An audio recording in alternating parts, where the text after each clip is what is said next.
ఆచార్య బేతవోడు రామబ్రహ్మం గారి శ్రీదేవి భాగవతం 35వ భాగం 13/9/25.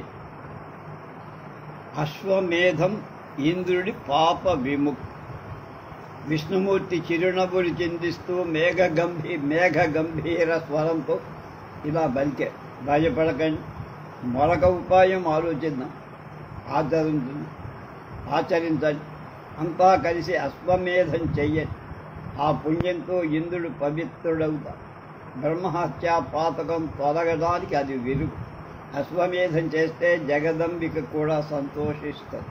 వాసవుణ్ణి తెచ్చి ఇంద్ర పదవిపై కూర్చోబెడుతుంది, రక్షణ కల్పిస్తుంది.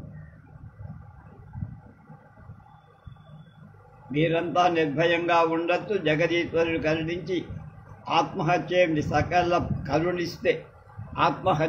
సకల పాపాలు తొలగు. నామస్మరణ చేస్తేనే చాలు. అటువంటిది ఏకంగా హయమేధం చేస్తే ఇక చెప్పాలా? అలాగే శచీదేవితో కూడా దేవీ పూజలు చేయించండి. దగ్గరకు వచ్చినటువంటి ఆమెకు ఇచ్చిన కష్టాలన్నీ తొలగిపోతాయి. జగన్మాత నహుషుణ్ణి సమ్మోహపరిచి వాడి పాపాలతో వాడిని నశింపచేస్తుంది. మీరు చేసే ఈ అశ్వమేధంలో ఇంద్రుడు పవిత్రుడై వెనకటి వైభవాన్ని పొందుతాడు, సింహాసనం అధిష్ఠిస్తాడు. త్వరలోనే మీ కోరిక నెరవేరుతుంది. వెళ్ళండి, వెంటనే యాగ ప్రారంభం చెయ్యన్నన్నాడు విష్ణు. దేవతలు చాలా సంతోషపడ్డారు. పద్మనాళంలో దాక్కున్న ఇంద్రుడి దగ్గరికి వెళ్ళారు, విషయం చెప్పారు. వెంటనే ప్రారంభించి అశ్వమేధ యాగం చేశారు. ఆ పుణ్యంతో ఇంద్రుడు పవిత్రుడయ్యాడు.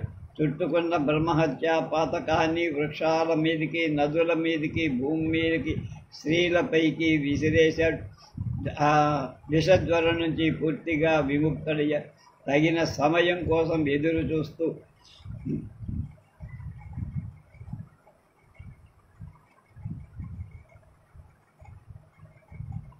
అదృశ్యుడుగానే ఆ పద్మనాళంలో ఉండిపోయారు. దేవతలందరూ స్వర్గానికి చేరారు. ఒకనాడు శచీదేవి బృహస్పతిని అడిగింది, గురుత్తమ, అశ్వమేధం చేశామన్నారు, ఇంద్రుడి పాపం తొలగించేశామన్నారు, మరి ఎక్కడ నా భర్త కనిపించలే? ఆయన దర్శన భాగ్యం లభించే ఉపాయం చెప్పండని అర్థించి, పౌలోమి, నువ్వు జగదీశ్వరుని ఆరాధించాలి. ఆవిడ అనుగ్రహిస్తే తప్ప నీకు భర్తృ దర్శనం కాదు. నహుషుణ్ణి సమ్మోహపరిచి పదవీ భ్రష్టుణ్ణి చేసి నీ భర్తను సింహాసనం ఎక్కిస్తుంది.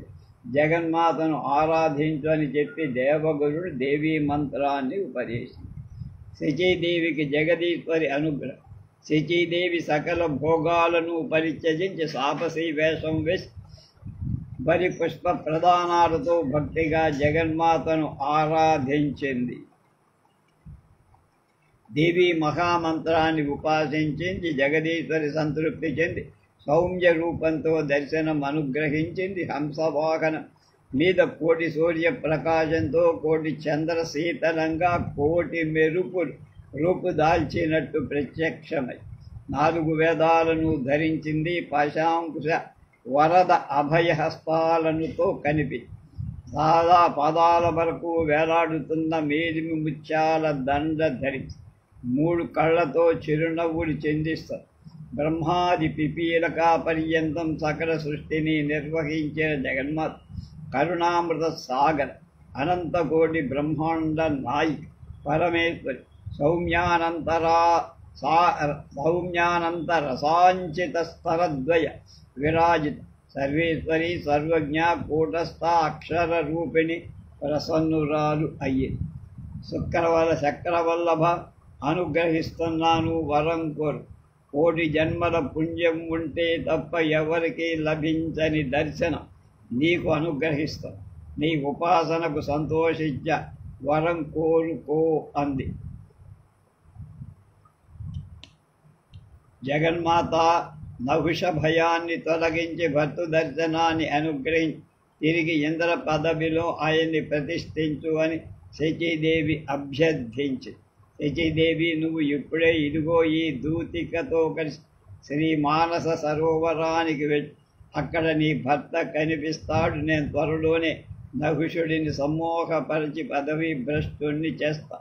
నీ భర్తను తిరిగి ఇంద్ర పదవిలో ప్రతిష్ఠిస్తా. నీ కోరిక నెరవేరుస్తా. నిశ్చింతగా ఉండు అని అభయం ఇచ్చి అదృశ్యమైంది జగదీష్.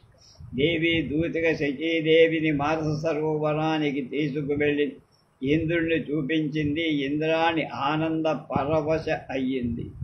అధ్యాయం 8లో అంటే ఇది 6వ ప్రకరణం. ఏదో శ్లోకాలు 70. ఆనంద దుఃఖాల సంవర్ధంతో ఉక్కిరి బిక్కిరవుతున్న శచీదేవిని చూసి ఇంద్రుడు ఆశ్చర్యచకితుడై, ఇక్కడికి ఎలా రాగలిగావు? నేను ఇక్కడ ఉన్నట్టు ఎవరా తెలిసింది? ఏ ప్రాణికి తెలియని చోట రహస్యంగా దాక్కున్న నువ్వు ఎలా తెలుసుకోగలిగావు? నాథా, జగన్మాత అనుగ్రహంతో తెలుసుకున్న నిన్ను చేరుకోగలిగా. దేవతలు ఋషులు కలిసి నహుషుడి నీ పదవిలో కూర్చోబెట్టారు. అతడు నన్ను హింసించసాగాడు. తనను భర్తగా స్వీకరించమని నిర్బంధించాడు. దేవతలు కూడా అతడి మాట కాదనలేక నన్నే సముదాయించారు. ఆడదాన్ని ఒంటరిగా ఉన్న బృహస్పతి ఉన్నాడన్న మాటే కానీ అతడు మాత్రం ఏం చెయ్యగలడు? బ్రాహ్మణుడు దుర్బలుడు. నన్ను నేను ఎలా రక్షించుకోవాలో తెలియక దినదిన గండంగా రోజులు గడుపుతున్నా. విభో, నేను గృహిణిని, పరులను కాను, కాలేను. నా మనసు ఎప్పటికీ నీకే అంకితం. పాతివృత్యాన్ని వదులుకోలేను. అక్కడ నాకు రక్షణ లేదు. నహుషి నుండి కాపాడగలిగేవారు ఎవ్వరూ ఉన్నట్టు కనపడలేదు. దిక్కు లేని దాని అయ్యా. విధి ఎందుకో నా మీద పగపట్టింది అంటూ శచీదేవి దుఃఖం ఆపుకోలేక వలబల ఏడ్చేసి ఇంద్రుడు మెల్లగా ఓదార్చాడు. ప్రియా, నాలాగే నువ్వు మంచి రోజుల కోసం ఎదురు చూడక తప్పదు. మనస్సు చెక్కబట్టుకో. నీ శీలమే నీకు రక్ష. పతివ్రతలకు పరుల రక్షణ అవసరం లేదు. ధైర్యంగా ఉండు. అయినా ఒక ఉపాయం చెబుతా, ఆచరి. ఈసారి నహుషుడు నిన్ను నిర్బంధిస్తే ఒక షరతు పెట్టు. దివ్యమైన ఋషి వాహనం మీద వస్తే నిన్ను తప్పక అంగీకరిస్తానని చెప్పు. ఇది నా వ్రతం అను. వాడు నీ మీద మహామోహంతో ఉన్నాడు కనుక నువ్వు ఏ షరతు పెట్టినా ఒప్పుకుంటా. కామాంధుడు దేవర్షులను ఆ వాహన రూపం మొయ్యమంట. వాళ్ళ శాపాగ్నిలో నాశనము. అలా చెయ్యి. నీకు జగదింపక వరం ఇవ్వనే ఇచ్చింది. జగన్మాత పాదపద్మాలను ధ్యానించే వాళ్ళకి ఏ సంకటాలు రావు, ఎప్పుడూ రావు. ఒకవేళ ఏదైనా వచ్చినట్టు కనిపించినా అది నీ శ్రేయస్సుకే అవుతుంది అని చెప్పారు. జగదంబా పదస్మర్పు సంకటం స కదాచన యది జాయేతదచ్చాపి జ్ఞేయం తత్స్వస్థయే కిల. అంచేత మణిద్వీపవాసిని ఎప్పుడూ మరిచిపోకు. బృహస్పతి చెప్పినట్టు నిత్యం భువనేశ్వరిని ఉపాసించు. నీకు జయం లభిస్తుంది, శుభం జరుగుతుంది. వెళ్ళిరా అని ఇంద్రుడు పంపాడు. ఋషి వాహనం నహుష పత. శచీదేవి గుండెలు చెక్కబెట్టుకుని సరాసరి వెళ్ళి నహుషుడిని దర్శించింది. ఆ కామాంధుడు ఎంతగానో సంబరపడ్డాడు. కామిని, స్వాగతం సుస్వాగతం. నిజం చెబుతున్నా, నా మాట నేను నీ సేవకుణ్ణి, నీ పరాధీనుణ్ణి. నీ ఆజ్ఞ నాకు శిరోధార్యం. నా కోరిక మన్నించి ఇలా దయచేశావంతే చాలు. ఓ మితభాషిని, ఓ శుచిస్మిత, సిగ్గుపడ. నేను నీ భక్తుణ్ణి. నన్ను చేపట్టు. నీకు ఏది ఇష్టమో చెప్పు, చేస్తా. నిన్ను సంతోషపెట్టడం కంటే నాకు కావలసింది ఇంకేముంది అంటూ నహుషుడు ప్రాధేయం. శచీదేవి తన అసహ్యాన్ని మనసులో అణుచుకొని సిగ్గుల్లో రంగరించి చిరునవ్వులు చిందించి కృతి సువాసవ, ఇప్పటికే నువ్వు చెయ్యవలసిందంతా చేశావు. అయినా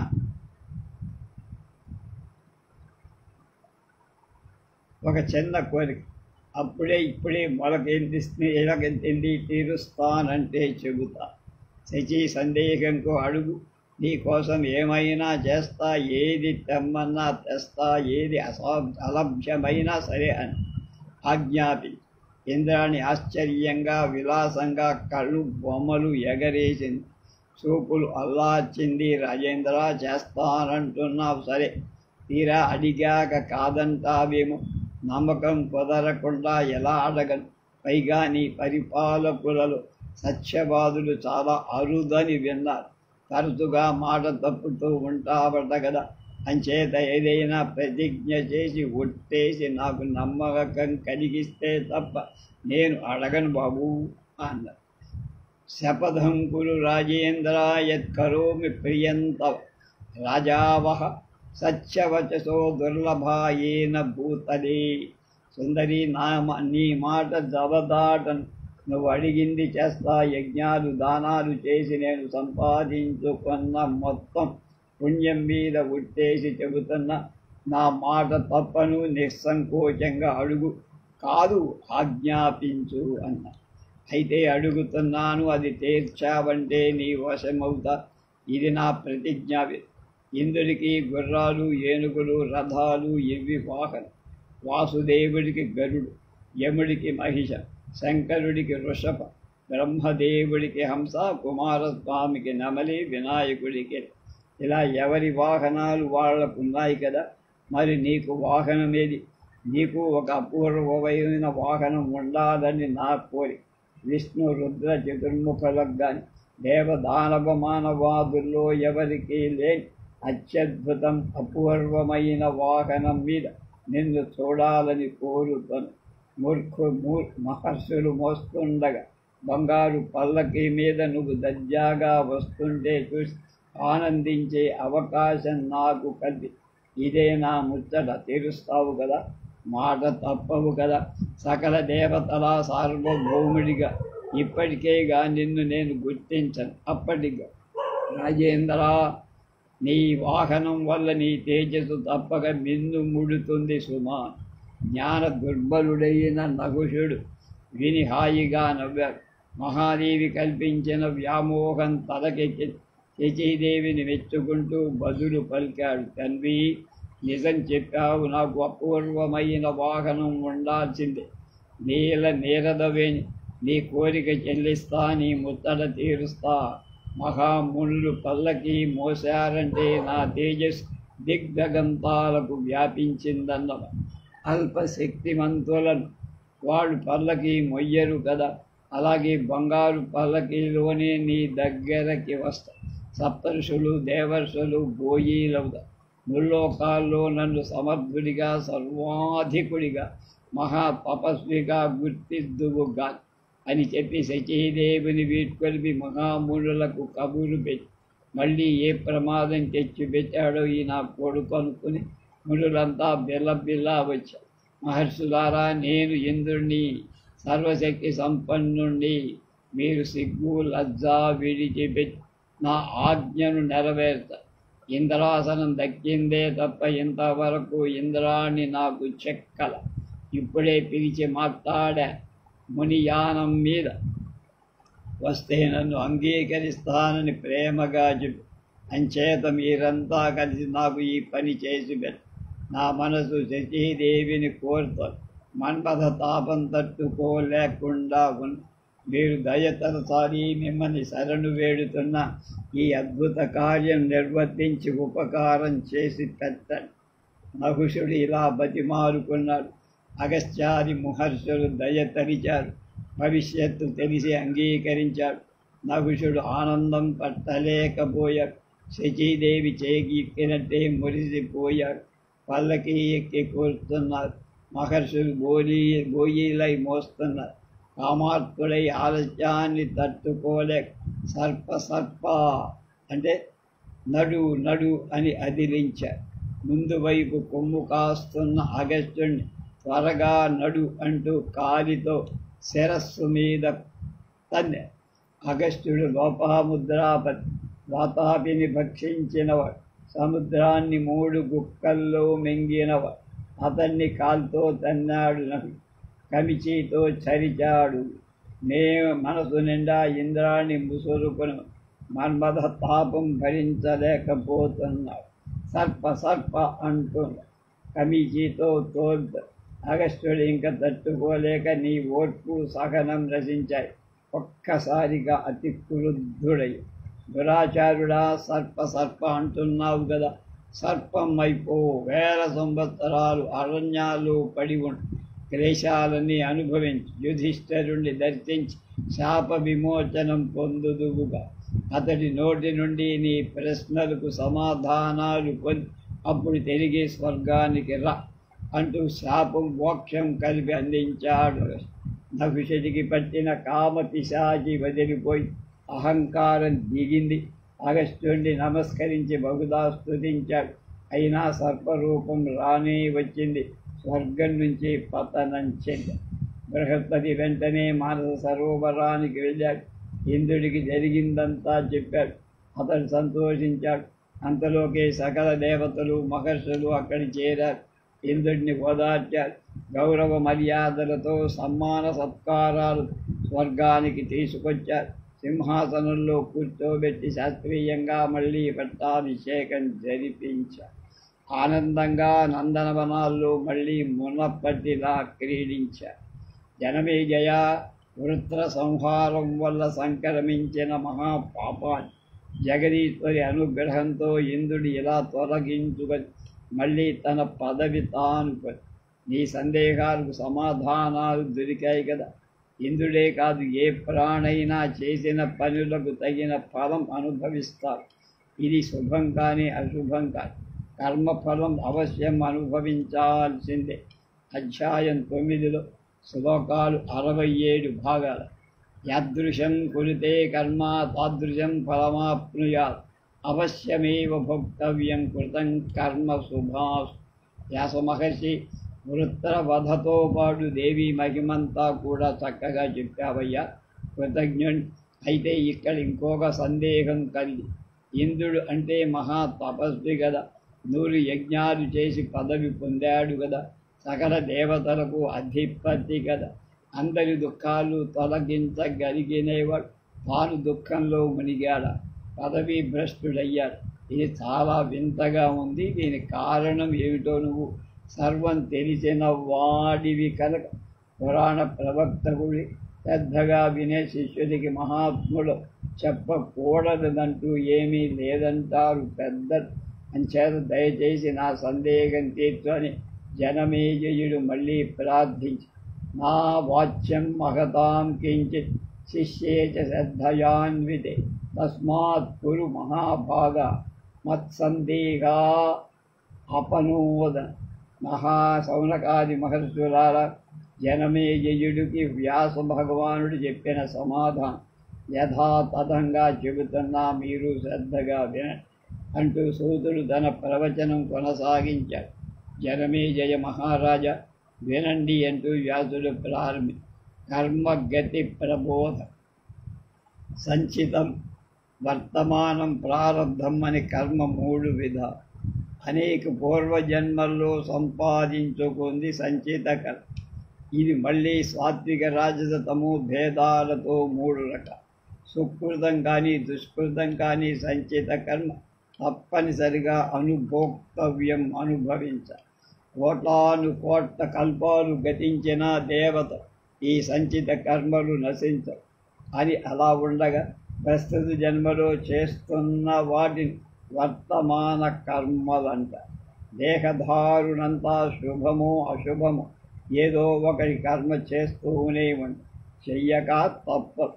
ఆ సంచిత కర్మ నుంచి ఏదో కొంత భాగాన్ని ఇటు తెచ్చి ప్రస్తుత కర్మారంభంలో, జన్మారంభంలో, దేహారంభంలో కాలం వర్తమాన కర్మకు ప్రేరణ ఇస్తుంది. సంచితానాం పునర్మధ్యాత్ సమాహృత్య క్రియాంకిల దేహారంభే చ సమయే కాలః ప్రేరయతీవత. అలా ప్రారంభింపబడిందే ప్రారబ్ధ కర్మ. ఇది భోగానుభవంతో నశిస్తుంది. దేవతలే కాదు, ఏ రాశి వాళ్ళకైనప్పటికీ కూడా కర్మ ఫలానుభవం అనివార్యం. ఇది నిశ్చయం. అసలు దేహారంభానికి జన్మించడానికి కారణం కూడా కర్మ. సకల ప్రాణులు కర్మక్రయమే జన్మనాశం బ్రహ్మేంద్రాదురంతా కర్మవశు కాని పక్షంలో వీడికి శరీరాలు రూపాలు ఎలా వచ్చాయి? ఈ దేహమే కదా సుఖ దుఃఖాది కర్మకాలాల అనుభవాలు. అయితే వీటిలో కొన్నింటిని కాల పరిపాకం వల్ల వేగం త్వరగా అనుభవ దశ ముగిసి కొన్ని కర్మలు క్షయిస్తాయి. ప్రారబ్ధ వశం వల్లనే ప్రాణి పుణ్య కర్మలు కానీ పాప కర్మలు కానీ చేస్తారు. దేవతలైతే అంతే. నరనారాయణులు చూడండి, కృష్ణార్జునులుగా జన్మించారు. ఇది మునుడు చెప్పిన పురాణ నీతిక.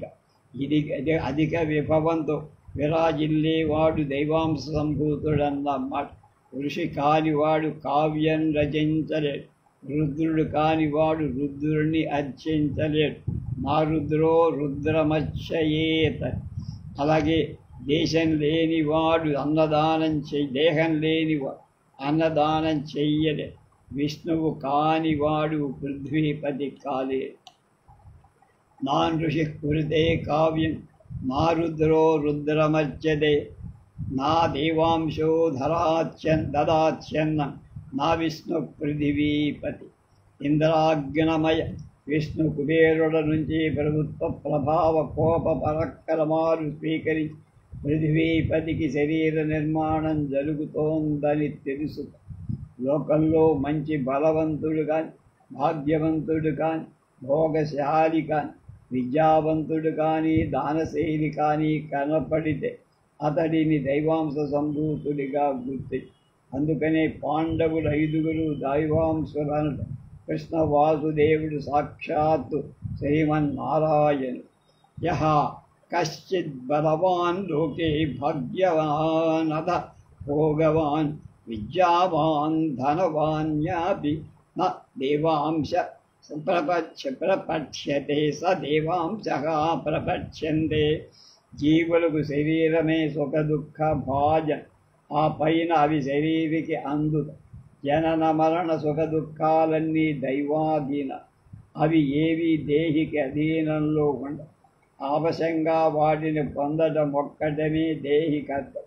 పాండవులు అడవుల్లో పుట్టారు, సొంత ఇంటికి చేరారు, బాహుబలంతో రాజసూయ యాగం చేశారు, మళ్ళీ వనవాస దుఃఖం అనుభవించారు. అర్జునుడు అతి దుష్కరమైన తపస్సు చేశారు, దేవతలు సంతోషించి వరాలిచ్చారు. ఇంత పుణ్యం చేసుకున్న వనవాసం తప్పల. అంతకు మొదటి జన్మలో నరుడుగా బదరికాశ్రమంలో గొప్ప తపస్సు చేశారు. కానీ అది అర్జున రూపధారికి ఏ ఫలాన్ని ఇవ్వాల, ఏ దుఃఖాన్ని తప్పించ. ఈ కర్మగతి అత్యంత దేవతలకే అర్థం కాలేదంటే ఇక మానవ మాత్రుడు అందుతుందా? పరమ దుర్జ్ఞేయం. వాసుదేవుడు కారాగారంలో పుట్టాడు. నందగోపుడి గోకులానికి చేర్చబడ్డాడు. కేవలం 11 ఏళ్ళు మాత్రమే అక్కడును.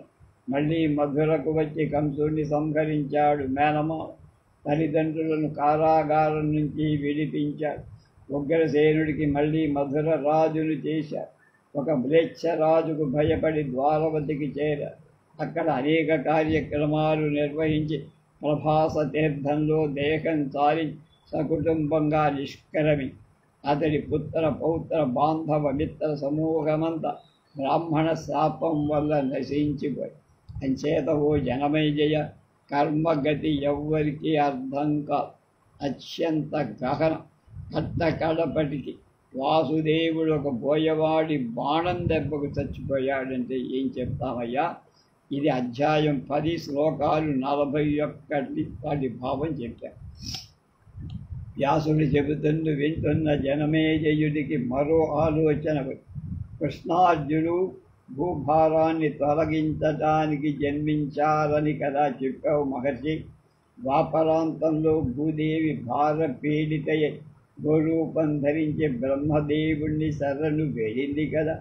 అప్పుడు బ్రహ్మదేవుడి అభ్యర్థన మీదకు విష్ణుమూర్తి కృష్ణుడుగా భూలోకానికి అవతరించాడని, బలరాముడు కూడా అందుకే జన్మించాడని నువ్వే చెప్పగా భరతఖండంలో దుష్ట శిక్షణ శిష్టరక్షణ కర్తవ్యంగా అవతరించిన భూగోళానికి ఏ పాటి భారం తొలగించారు.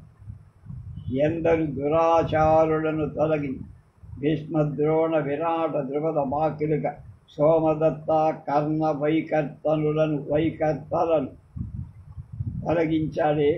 కృష్ణ పత్రులను దోచుకున్న దొంగలను ఇంకా మిగిలి ఉన్న దుష్టులను ఎందుకు సంహరించకపోయాడు.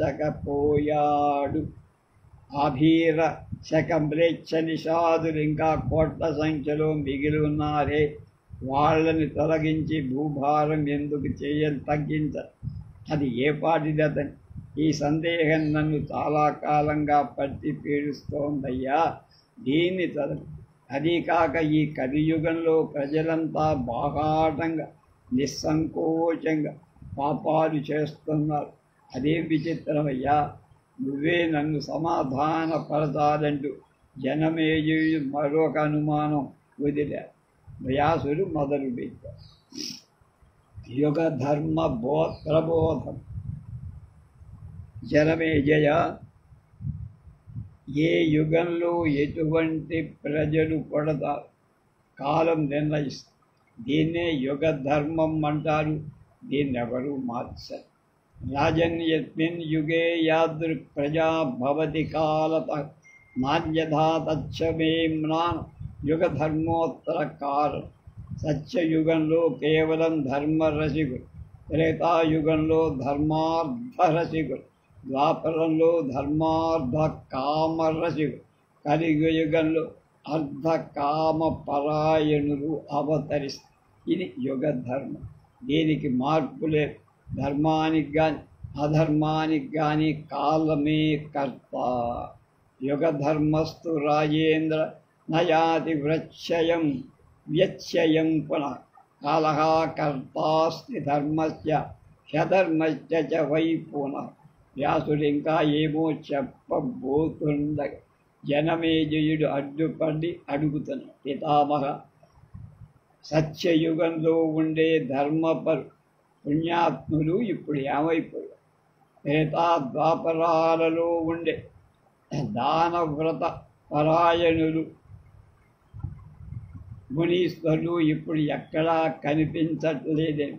ఇప్పుడు ఈ కలియుగంలో నిర్లజ్జగా దురాచారుడై దైవ నిందకులై ఈ పాపాత్ములు మునుపటి యుగాల్లో ఏమయ్యా, ఎక్కడికి పోయారు? ఇదంతా నాకు వివరంగా చెప్పాలి అని కోరాడు జనమేజయుడు.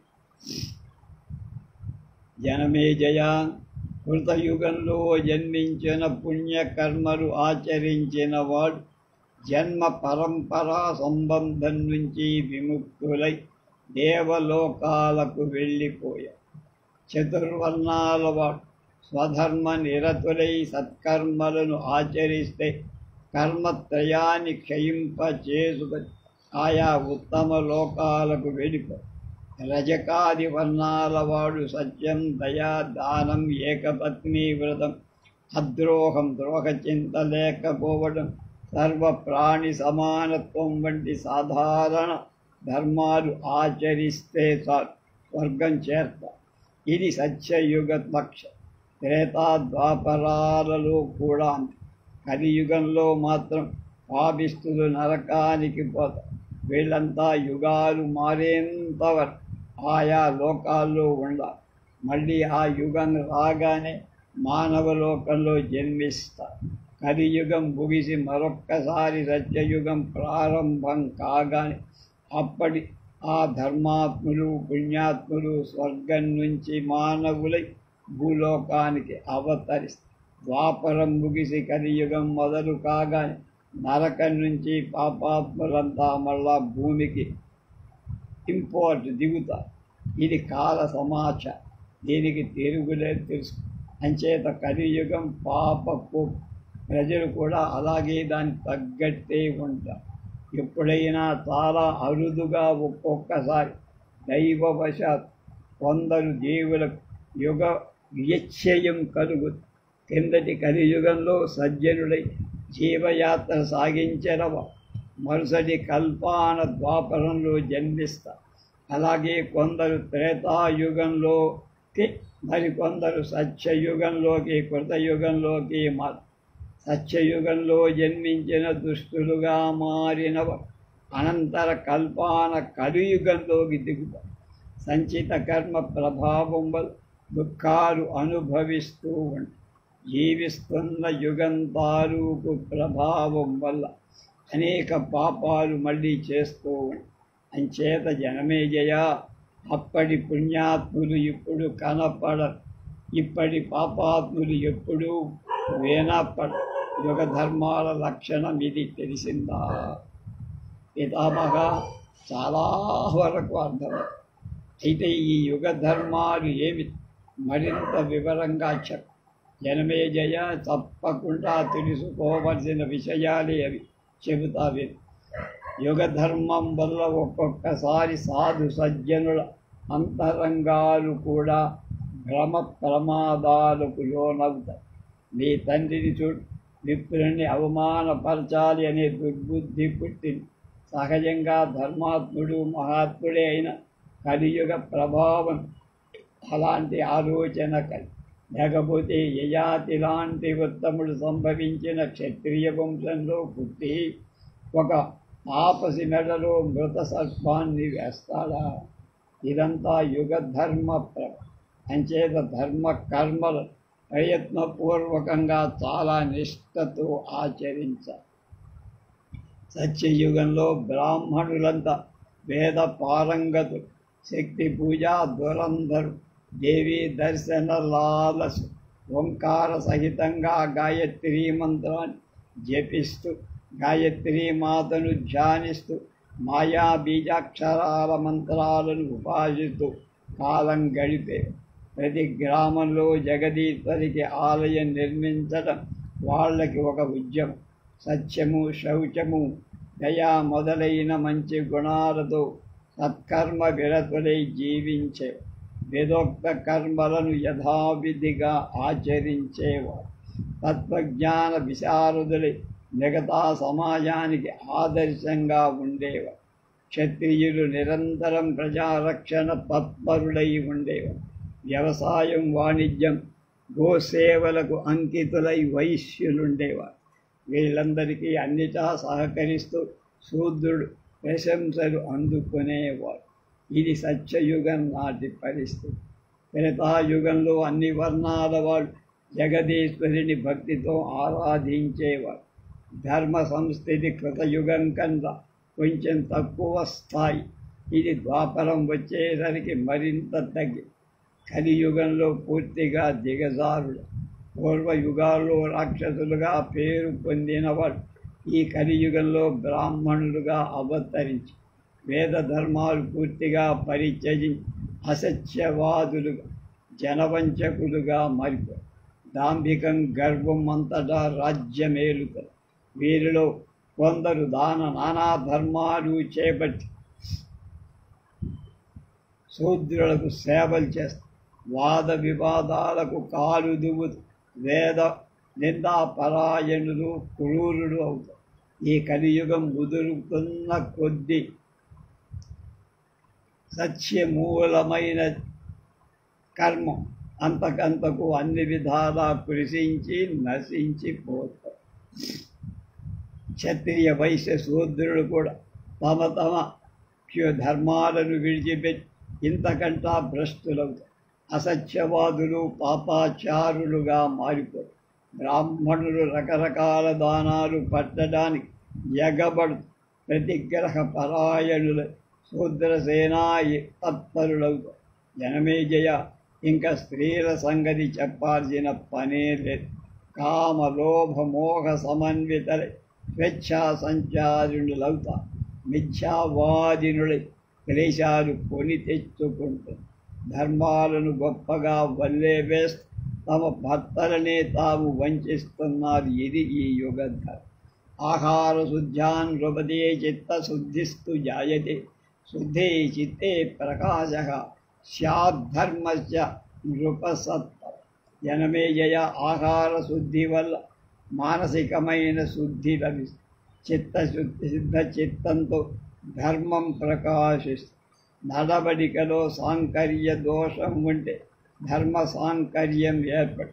ధర్మ సాంకర్యం వల్ల వర్ణ సాంకర్యంతం. ఇలా సర్వధర్మ వివర్జితమైన ఈ కలియుగంలో వర్ణాశ్రమ ధర్మాల ఊసే వినిపించదు.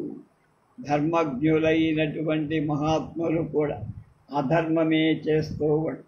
ఇది కలి స్వభావం. దీన్ని తప్పించడం ఎవడి వల్ల కాదు.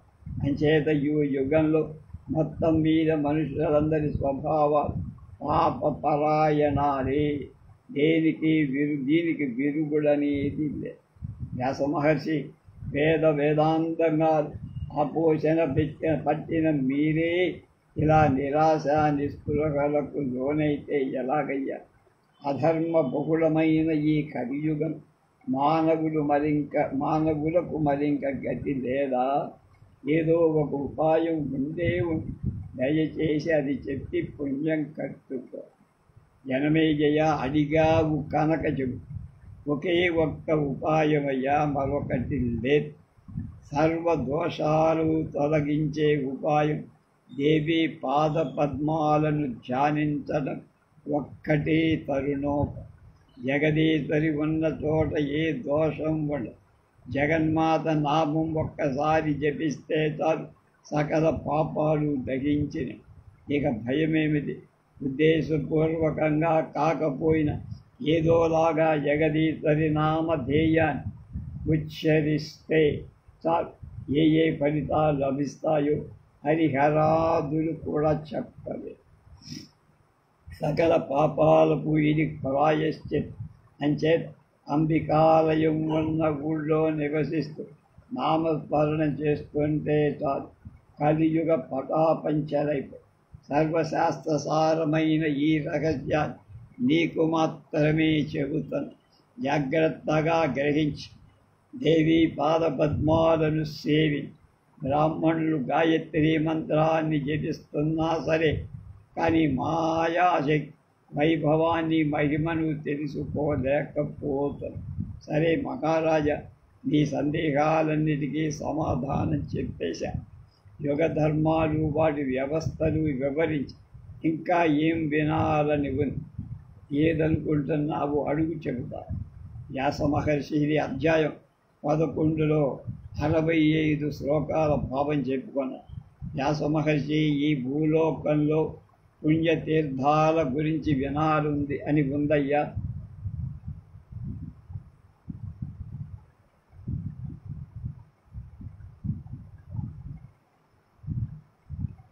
మానవులు కానీ దేవతలు కానీ వెళ్ళి సందర్శించాల్సిన పుణ్యక్షేత్రాలు, మునగాల్సిన పుణ్యనదులు, వీటి విశేషాలు, ఫలాలు, తీర్థయాత్రా నియమాలు, వీటిని తెలుసుకోవాలనుకుంటున్నా. భూగోళమంతా నీకు కరతలామలకంగా వివరంగా చిత్తశుద్ధి ప్రభో. జనమేజయ, నదుల్లో కల్లా జాహ్నవి నది ఉత్తమోత్తమ. ఆ పైన వరుసగా యమున, సరస్వతి, నర్మదా, గండకి, సింధు, గోమతి, తమసా, కావేరి, చంద్రభాగ, వేత్తరవతి, చర్మణవతి, సరయు, తాపి, అభ్రమతి, ఇంకా వందలాది. వీటిలో సముద్రాన్ని చేరుకునేవి ఉత్తమం, అధిక పుణ్యఫలం. చేరుకోనివి అల్ప పుణ్యఫలం. సముద్రాన్ని చేరుకునే వాటిలో కూడా నిరంతరం ప్రవహించేవి జీవనం, ఇంకా ఉత్తమోత్తమం. శ్రావణ భాద్రపదాలు ఈ నదులు రజస్వలలు అవుతాయి. వర్షయోగంతో నీరు గ్రామ్యం, కలుషితం అవుతుంది. అరణ్యాలతో పుష్కర, కురుక్షేత్ర, ధర్మారణ్య, ప్రభాస, ప్రయాగ, నైమిష, అర్బుద అరణ్యాలు పవిత్రమై, అలాగే శ్రీశైల, సుమేరు, గంధమాదన పర్వత ప్రశస్త. సరస్సులలో మానస సరస్సు ఉత్తమో. ఆ పైన బిందు సరస్సు, అచ్చోద సరస్సు పేర్కొనదై. మునీశ్వరుల ఆశ్రమాలన్నీ పుణ్యప్రదాలే.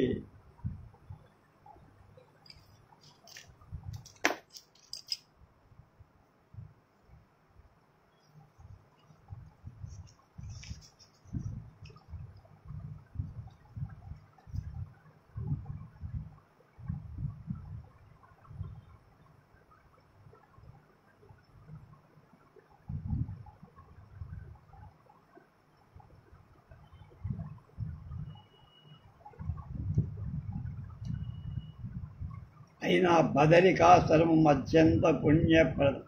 నారనారాయణులు అక్కడే తపస్సు తర్వాత చెప్పుకోదగింది శతయూప ఆశ్రమం. వామనుడు ఇక్కడ తపస్సు చేశారు.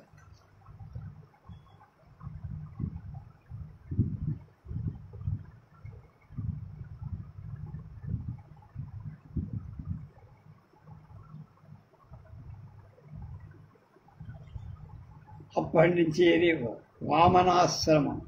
అలాగే ఈ భూతలం మీద పుణ్యస్థలాలు అసంఖ్యాక. వీటి గురించి పెద్దలు అందరూ ఎన్నో విశేషాలు చెప్పారు. కానీ వీటన్నించి దేవి స్థానాలు ఉత్తమం. దర్శిస్తే చాలు పాప పంకాలన్నీ ఇర్రింకిపోతాయి. వీటిలో కొన్నిటిని గురించైనా ప్రస్తావన వచ్చినప్పుడు చెబుతారు. తీర్థ, వాస, వ్రత, మఖ, తప పుణ్యకర్మలు ద్రవ్య క్రియా మనస్బుద్ధులను బట్టి స్థాయి భేదాలే. వీటిని ఆచరించడంలో ద్రవ్యశుద్ధి, క్రియాశుద్ధి ఎలాగోలాగా సాధించుకోవచ్చు. కానీ మనశుద్ధి మాత్రం చాలామందికి చాలాసార్లు చాలా దుర్లభం. కదాచిత్ ద్రవ్యశుద్ధి స్యాత్ క్రియాశుద్ధి కదాచన దుర్లభా మనసశుద్ధి సర్వేషాం సర్వదా నృప. మనస్సు అనేది వస్తుతః చాలా చంచలం, బహు విషయాసక్తం. రకరకాల భావాలకు అది వినలే. హరిషడ్వర్గానికి ఆటపడు. దీన్ని శుద్ధపరుచుకోవడం ఇంచుమించు అసంభవం అన్నంత దుర్లభం. సకల తపస్సులకి తీర్థయాత్రని పుణ్యవ్రతాలని చెడగొట్టేది, విఘ్నపరచేది మనస్సే. దీన్ని కుదటపరుచుకోవడానికి తీవ్రంగా నిరంతరంగా ప్రయత్నం చెయ్యి. జనమేజయ, అహింసా, సత్యం, ఆస్థేయం, శౌచం, ఇంద్రియ నిగ్రహం, స్వధర్మ పాలన అనే తీర్థ సేవల కన్నా గొప్ప. నిత్య కర్మలను విడిచిపెట్టి సహవాస దోషం వల్ల అపమార్గాలు ప్రయాణించి జీవిత చరమాంకంలో తీర్థయాత్రలు చేస్తే పుణ్యం రాకపోగా పాపం చుట్టూ తీర్థాలలో గుంకులెడితే శరీరానికి అంటుకున్న దుమ్ము ధూళి ప్రక్షాళితం అవుతాయి. కానీ మనసు పరిశుభ్రం కాదు కదా. నిజంగా వాటికి ఆసక్తే ఉంటే గంగా తీర నివాసులు ఎంతని అంతఃశుద్ధి కలిగి ఉండాలి. కానీ అలా లేదే. అక్కడ మనస్సుల్లో కూడా మునుల్లో కూడా ద్రోహ బుద్ధులు ఉన్నవాడు ఉన్నారుగా. అంచేత తీర్థ ఉదకాలు మనస్సుని ప్రక్షాళన చెయ్యలేవు. కనుక చిత్తశుద్ధిని మించిన తీర్థం ఈ సృష్టిలో లేదు.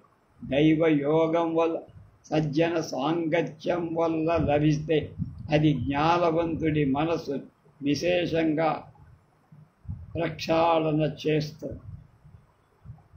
యది స్యాద్దైవయోగే క్షాళయంత్యాంతరం బలం విశేషేణ తు తత్సంగో జ్ఞాననిష్టస్య భూపతి. అంతేకాని వేదాలు, శాస్త్రాలు, వ్రతాలు, తపస్సులు, దానాలు, యజ్ఞాలు ఏవి కూడా చిత్తశుద్ధి కారణాలు లేవు కూడా. వశిష్ఠుడన్నాడు, బ్రహ్మమానస పుత్రుడు, వేద విద్యా పారంగత, మహాతపస్సు, యజ్ఞయాగాలు అనేక నిర్వహించి గంగా తీరంలో నిరంతరం అయితేనే రాగద్వేషాలు వదిలించుకోలేకపోయారు. మనస్సును ప్రక్షాళితం చేసుకోలేకపోయారు. వశిష్ఠ విశ్వామిత్రులకు నిరర్ధకంగా మహాఘోర యుద్ధమే జరిగి సకల ప్రాణికోటిని ఇబ్బంది పెట్టారు. హరిశ్చంద్రుడి కారణంగా వశిష్ఠుడు శాపానికి గురై విశ్వామిత్రుడంతటి మహాతాపసి వంగగా పుట్టారు. విశ్వామిత్రుడికి ఇచ్చిన ప్రతి శాపంతో వశిష్ఠుడేమో ఆడి రూపం ధరించాడు. ఆటి అంటే ఆడి ఒక రకం బాత్, ఆడేరు అని కూడా. అలాగే వీరిద్దరి ఈ ఆడి బక యుద్ధం పురాణ ప్రసిద్ధి. మానస స్వరస్థీరంలో వేల ఏళ్ళు సాగి ఇద్దరు మహర్షులు రోషాన్ని నియంత్రించుకోలేక మదోన్మత్తులై సింహాల్లా పోట్లాడుతారు. వ్యాసుడు ఈ మాట అనడమేది జనమేజయుడు ఆ కథ చెప్పమని బతిమాలటం మొదలుపెట్టి కలహ కారణమేమి, ఎందుకు పరస్పరం శపించుకున్నారు, తనకు లోకాలకు దుఃఖకారమైన యుద్ధానికి ఎలా దిగారు వివరించమన్నాడు వ్యాసుడు. అందుకున్నాడు. హరిశ్చంద్రుడికి వరుణుడి జనమేజయ, సూర్యవంశంలో శ్రీరాముడి చంద్రుడి కంటే ముందు హరిశ్చంద్రుడనే మహారాజు అతడు త్రిశంకుడి కొడుకు. ఈ హరిశ్చంద్రుడికి సంతానం లేకపోవడంతో పుత్రాధ్యై వరుణ యాగం చేస్తానని మొక్కు. అది ఒక నరమేధం. ఈ ప్రతిజ్ఞకు వరుణుడు సంతృప్తి చెందాడు. హరిశ్చంద్రుడి ధర్మపత్ని గర్భవతి. రాజు సంతోషపడి గర్భ సంస్కారాలన్నీ యథావిధిగా జరిపారు. నెలలు నిండాయి. సర్వరక్షణ సంయుక్తుడైన కొడుకు పుట్టాడు. హరిశ్చంద్రుడి ఆనందానికి అవధులు లేవు. జాతకర్మాది సంస్కారాలను పెద్ద ఎత్తున జరిపించాడు. బ్రాహ్మణులకు గో భూ సువర్ణ దానాలు భారీగా చేశాడు. ఈ సందర్భంలో వరుణుడు బ్రాహ్మణ రూపంలో వచ్చి హరిశ్చంద్రుడు భక్తి ప్రపత్తులతో అర్ఘ్యపాద్య ఆసనాదులు అర్పించాడు. రాకకు కారణం ఏమిటన్నారు. నేను వరుణుడు, నీ కొడుకు బరు పశువులు చేసి వరుణ యాగం చేస్తానని మొక్కావు కదా, మాట నిలబెట్టుకో అన్నాడు వరుణుడు. హరిశ్చంద్రుడు నెత్తి మీద పిడుగు పడ్డట్టే మెల్లగా తేరు. స్వామి, ముఖ్యాను కనుక తప్పకుండా చేస్తా, ఏ లోటు రాకుండా యథావిధిగా చేస్తా, మాట నిలబెట్టుకోండి. పురిటి రోజులు గడిచాక శుద్ధవుతుంది. ధర్మపత్ని లేకుండా యజ్ఞం సాగదు కదా. అందాక ఓపిక పట్టు తప్ప. ఆయన సంతోషపడ్డాడు. సరే అని వెళ్ళాడు. నెల గడిచింది. పరిశుద్ధయింది. వరుణుడు మళ్ళీ పరీక్షించడం కోసమా అన్నట్టు మరొక విప్లవే వక్త రూపంలో వచ్చాడు. యజ్ఞం ఎప్పుడు మొదలు అన్నాడు. హరిశ్చంద్రుడు ఈసారి ఇంకొక వంకై, స్వామి, ఉపనయన సంస్కారం జరపకుండా కొడుకుని ఎలా బలివ్వను? క్షత్రియుడే అయ్యా. అటువంటి ఈ అసంస్కృత బలి ప్రధానం పవిత్రమైన వరుణ యజ్ఞానికి కళంకము. నేను నీ సేవకుడు ధీరుడినై అభ్యర్థిస్తాను. ఉపనయనం చెయ్యకుండా కొడుకును బలివ్వడానికి ధర్మశాస్త్రాల ప్రకారం తండ్రిగా నాకు అధికారం లేదు. అంచేత అప్పటిదాకా ఓపిక. రాజేంద్ర, నన్ను వంచాలని చూస్తా. ముందు బడాయిగా ప్రతిజ్ఞ చేశావు. ఇప్పుడు పుత్ర స్నేహ బంధాన్ని తెంచుకోలేకపో. నాకు తెలుసు, లేక సంతానం కలిగితే ఆ పుత్రకుల వాత్సల్యం ఎంత ఎక్కువగా ఉంటుంది. అర్థం చేసు. ప్రస్తుతానికి ఒక్క అవకాశం ఇస్తా. ఇంటికి వెళ్. ఎప్పుడు రమ్మంటావో చెప్పు, అప్పుడే వస్తా. అప్పుడు ఇంకొకటి చెప్పి బతిమాలుకున్నా ఊరుకో. మాట తప్పావో ఊరుకో. తెలిసిందా అని బెదిరించాడు. స్వామి, మాట తప్పనుగాక సమావర్తన సంస్కారం జరిపించిన వెంటనే పుత్రుడిని బలి పంపితే నీ యజ్ఞం నిర్వహిస్తానమ్మా. పుత్రుడికి రోహితుడనే పేరు పెట్టాడు. అతడు దినదిన ప్రవర్ధమానుడి సకల విద్యలు అభ్యసించాడు. తాని బడు పశువుగా తండ్రిగా వరుడికి నరమేధం బాకీపడ్డాడు. సవిస్తరంగా తెలుసుకున్నాడు. తనకు మరణం దగ్గరలోనే ఉందని గ్రహించి భయపడ్డాడు. ఒక రోజున ఎవరికీ తెలియకుండా ఇంట్లోంచి పాయి అగమ్య గిరిగవ్వరాలకు చేరుకొని నరమానవులు కనపడకుండా కాలం గడుపుతున్నారు. వరుణుడికి సరిగ్గా సంవత్సరాలు లెక్కేసుకొని హరిశ్చంద్రుడి దగ్గరికి వచ్చి, యజ్ఞం ఇంకా మొదలు పెట్టలేదేమని గది కలత చెందిన మనసుతో వదిలిపోయిన ముఖంతో ఎదుర్కోవచ్చినటువంటి హరిశ్చంద్రుడు, స్వామి, ఇంకేం యజ్ఞం? కొడుకు పారిపోయాడు. ఎక్కడికి పోయాడో ఎంత వెతికినా జాడలేదు. ఏం చెయ్యమంట? కోపం కట్టలు తెంచుకుందని అసత్యవాది, నన్నే వంచిస్తావా? నీకు జలోదరం వచ్చుగా అని జపించి విస్స నడిచి హరిశ్చంద్రుడికి జలోదర వ్యాధి ఆ క్షణంలో క్రమేపీ ముదిరి. శాపం వల్ల వచ్చిన రోగం కనుక ఏ వైద్యానికి లొంగటం లేదు. రాజు మంచం ఒకసారి బాటసారి రోహిణికి తెలిసింది. బాటసారి రోహిత, నీ తండ్రి రోగ పీడితుడయ్యాడయ్యా. వరుణుడు శపించాడు. నువ్వు పుట్టి నీ తండ్రికి జలోదరం తెచ్చావు. నీ పుట్టగరాక నాయన, ఏం పుట్టగరా నాయన, నువ్వు మాత్రం ఇక్కడ సుఖంగా శరీరం పెంచుకుంటున్నావు. దీంతో ఏం సాధిద్దామనుకుంటున్నావు? తండ్రిని రోగిష్టిని చేసి నీ నా జన్మ వ్యర్థం, ముమ్మాటికి నిష్ఫలం, నిష్ప్రయోజనం. తండ్రి కోసం ప్రాణాలు త్యాగం చెయ్యటం ఉత్తమ పుత్రుల లక్షణం.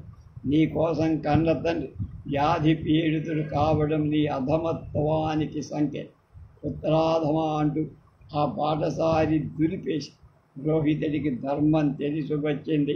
తండ్రిని చేరుకుందామని నిర్ణయించాడు. సరిగ్గా ఆ సమయానికి ఇంద్రుడు బ్రాహ్మణ రూపంలో వచ్చాడు. పరమ దయాన్వితుడిలాగా రహస్యంగా హితోపదేశం చేశాడు. అధ్యాయం 12లో 72 శ్లోకాల భావం చెప్పుకొని తర్వాత వాళ్ళిద్దరి సంభాషణ ఏం జరిగింది, చివరికి వెళ్తాడా వెళ్ళడా, ఏం జరుగుతుంది అనే విషయాలు రేపు తెలుసుకుందాం.